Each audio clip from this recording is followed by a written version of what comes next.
Pero también yo dije, pero bueno, ¿y hasta dónde vamos a llegar? Miren, señores, amigos televidentes, yo tengo que confesar que las autoridades tenían razón.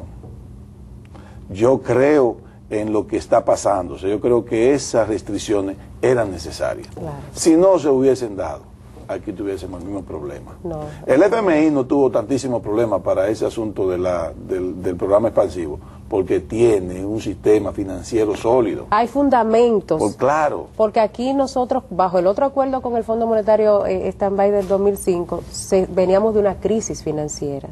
Se saneó completamente la banca, se capitalizó, incluso por encima del mínimo requerido, y se crearon una serie de normativas de administración de riesgo de mercado, riesgo operativo, de normas prudenciales, de gobierno corporativo. O sea, el avance normativo de la regulación y supervisión en República Dominicana está acorde con los estándares internacionales de los países de primera línea.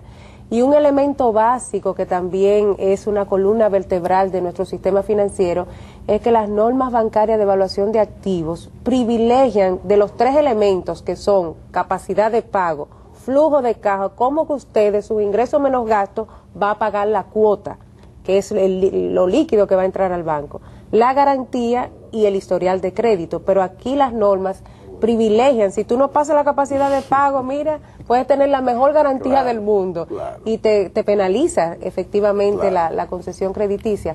Todos esos elementos son vitales y fundamentales para que tú digas, tengamos esa capacidad de respuesta frente a la crisis. No, y eso que está haciendo el Banco Popular ahora, garantizando tasas 3 años, eso que tiene ahora algunas inmobiliarias, algunos bancos que están dando tasas inmobiliarias a 9%, 10%.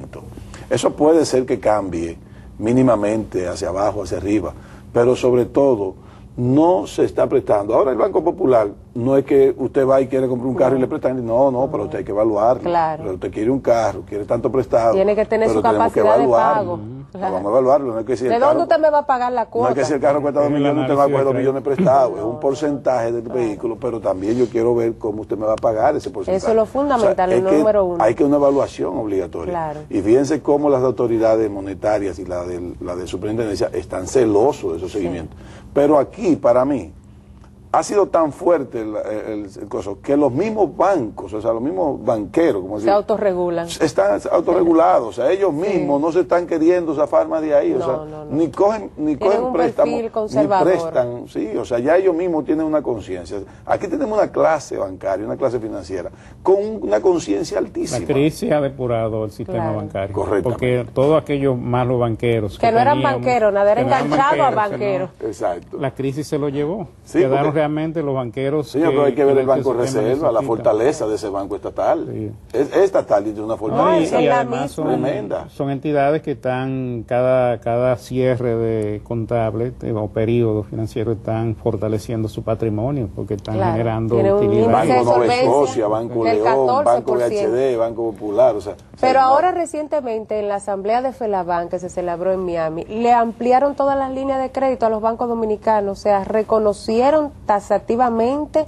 la solidez, rentabilidad, liquidez y solvencia del sistema financiero dominicano públicamente, de manera que ahí pasamos bien, con buena nota. No, tenemos una nota altísima. Sí. O sea, y yo siento que muchos países. Que ese primer acuerdo con el fondo del 2005, tras una crisis como la del 2003, sentó fundamentos bien sólidos y sobre todo de poder preservar lo que es la estabilidad macroeconómica, que es fundamental para el desenvolvimiento. Y la economía dominicana crecerá al ritmo que pueda ir soportando la economía dominicana, porque sobre todo entiendan, hay una norma o una meta, el crecimiento con estabilidad. Sí. Entiendan eso, no queremos un crecimiento con una inflación altísima, para nada. Inflación controlada, estabilidad macroeconómica controlada. Y eso está garantizado con el programa monetario, y con el acuerdo con el fondo todavía se fortalece mucho más.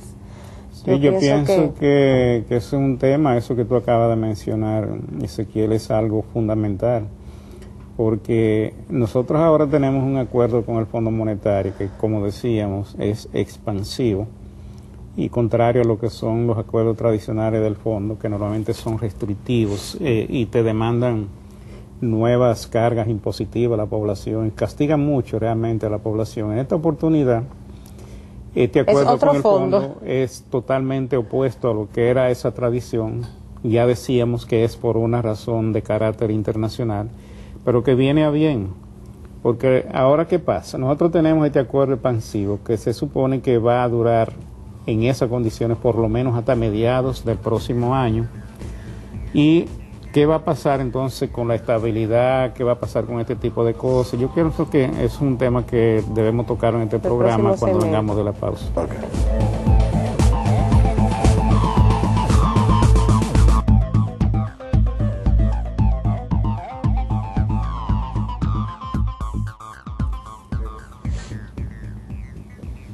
Bien, amigos, continuamos con nuestro programa. Ya vamos a la última parte del programa del día de hoy. Hemos estado conversando acerca de todo el acontecer, la actualidad económica de la República Dominicana, vista desde el punto de vista del entorno internacional. Una economía abierta, un acuerdo con el fondo expansivo, por lo menos hasta mediados del próximo año. Y Ezequiel mencionaba un término interesantísimo, que es el tema del crecimiento con estabilidad. Hay gente que pudiera en alguna medida estar preocupado con este tema de la estabilidad y sobre todo del tipo de cambio, que por cierto en el presupuesto está previsto que sea de 37.50 pesos por dólar, como se ha hecho el cálculo para el presupuesto del próximo año. Y alguna gente pudieran pensar en esto porque una política monetaria expansiva, normalmente cuando una economía como esta comienza a crecer y comienza a generarse una demanda de divisas para cubrir gastos en el exterior, entonces pudiera uno pensar, bueno, como hay tanto dinero en la calle producto de esta expansión, ¿cómo se va a controlar el tipo de cambio? ¿Cómo se podría garantizar la estabilidad de precios? Pero ahí entonces entra la ventaja de tener un acuerdo con el Fondo Monetario Internacional que le va a proporcionar 1.250 millones de dólares en reservas a las autoridades monetarias, que tal y como ha ocurrido este año, donde las reservas han sido un puntal sumamente interesante para mantener la estabilidad del tipo de cambio, el próximo año esas reservas van a ser el contrapeso, la garantía para que las autoridades monetarias puedan mantener la estabilidad de la tasa de cambio. Yo creo que esto es un punto clave porque una de las cosas que están precisamente en el acuerdo con el fondo establecidas es que se garantice la estabilidad, que se hagan inversiones con los recursos que va a recibir el país, pero que esos recursos se manejen de tal forma que no haya una situación que pueda poner en peligro la estabilidad de precios, que es, yo creo, el principal activo de la economía dominicana. Y este es un elemento que por lo menos genera la tranquilidad de que el próximo año esa política expansiva que se está llevando a cabo se podría mantener. Y aún más, ¿qué va a pasar después que se termine la política expansiva a mediados de año? ¿Va a haber una política restrictiva? ¿Cómo se va a manejar esto? ¿Cómo eso va a impactar? ¿Cómo se va a manejar la política monetaria, la cambiaria en ese entorno?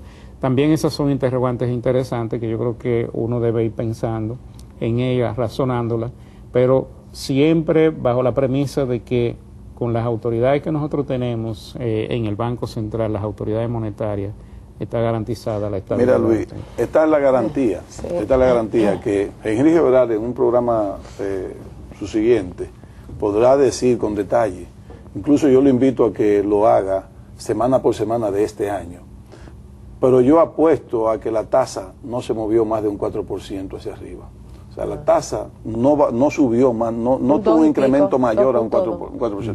Pero eso, señores, eso es estabilidad. O sea, pero ¿saben por qué? Porque además hay confianza.